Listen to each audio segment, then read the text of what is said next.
Hello, Shannon Bryant, Virtual and Blended Learning Coordinator here in Keller ISD, and this video is all about combating the forgetting curve. Well, first of all, what is the forgetting curve? Did you know there's a reason why you walk away from class, you've taken notes, you understood what happened there, and then you forget it? It happens all the time.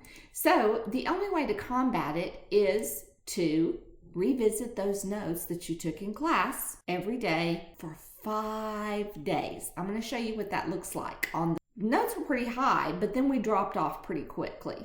Well, we can bring that curve all the way back up on day 2, but it's going to dip down not quite as badly. But if we revisit those notes again on day 3, it bops back up when we revisit, and when we forget, it's a little bit less, and day 4, and then by day 5, we almost have full retention. So we call those 5 touches. If you can find 5 different ways to go back in and revisit your notes, then you should be better able to remember them.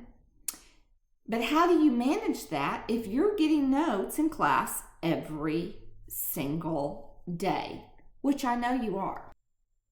Here's an example of a schedule that may work for you. Okay, so on this chart, I'm showing you that in class, we're taking notes every day. Guys, even if you're doing a lab, take some notes over it. If it's a card sort activity or a discussion, take notes over it. If you watch a video or you have to read something out of text, take notes over it.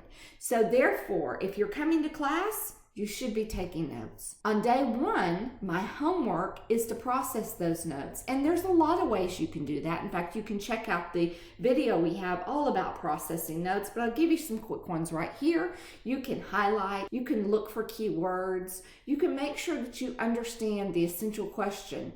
Any problems that you have in there, you understand why the answer was But a summary is really just 2 or 3 complete sentences about your notes. So you could write 2 or 3 sentences that are answering questions you had about your notes, or maybe answering the essential questions for each notes. Then on day 4, we've got a new set of notes, and the only new thing that we're adding is now we're going to put teacher hat on and try to make a review question. Based on the questions that you've been getting in class, either from your notes or from other assignments, what do you think that your teacher will ask about these specific topics?